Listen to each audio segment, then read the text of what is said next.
what my program is going to be on today is the easy maintenance of a coin changer.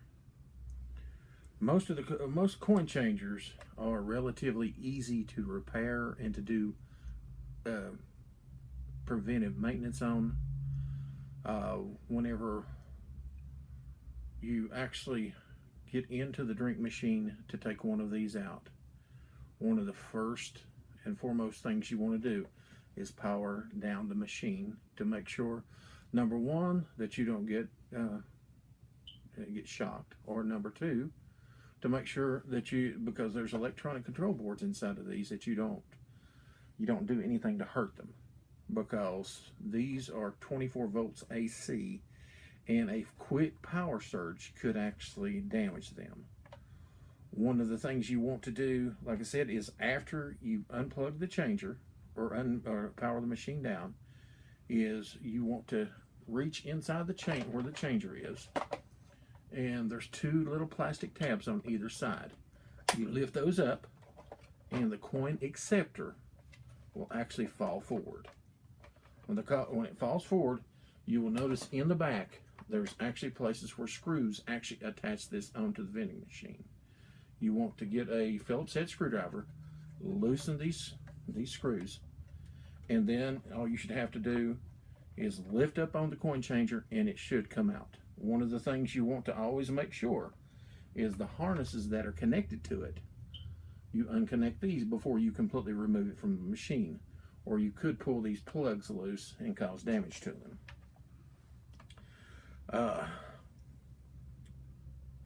Some of them, this is more of a more simple type changer, one of the older style, but with some of the newer style, where this on this acceptor here, because this is what accepts the money. There's actually a digital readout in here on some of the newer models. With the newer models, you want to see if there's any specific error codes, because in most of them they will tell an error code. In this case, this one doesn't.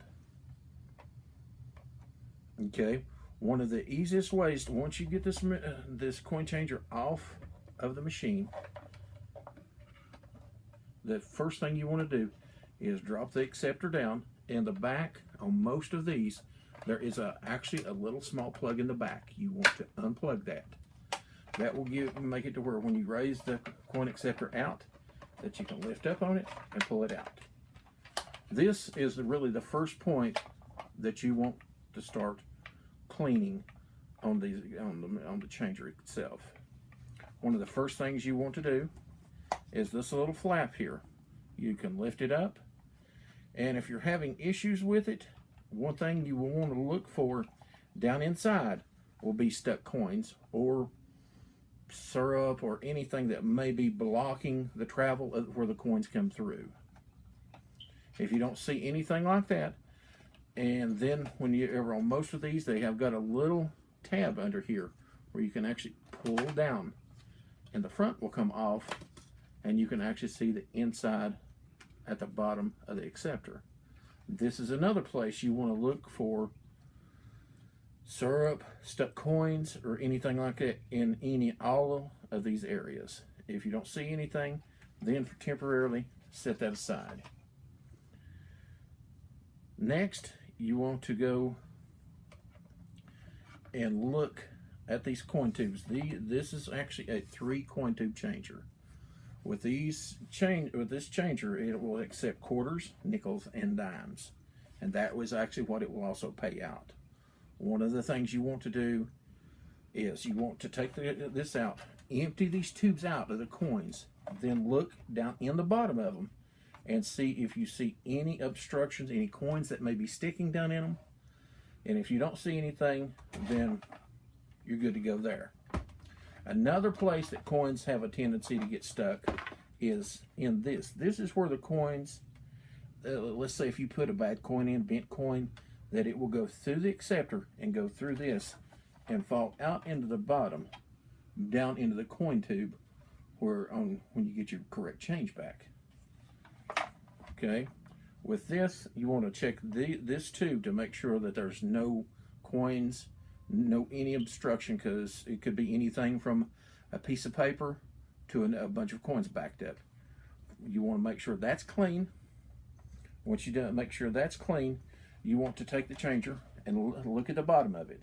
You want to look for damage on any of the portion under here, any of these plastic parts being broken, even especially this coin return tube, because that can actually make coins fall into the inside of the machine. You want to definitely make sure that nothing under the bottom is broken. Okay, then what we'll do now with this one is where you can actually set the price on the inside.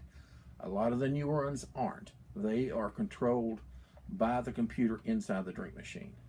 With this one has the ability to set a certain price for the certain drink that you want to get. And the price structure is set up where it goes 5, 10, 20, 40, 80, and $1.60. Whatever it does is double on the value of each price. And what this is to do is to where you can, let's say if you want to sell a drink for $1, that you can actually push 80 and 20 and you get your dollar. It has that reason because it makes it easier to set the coin variance in this type of changer.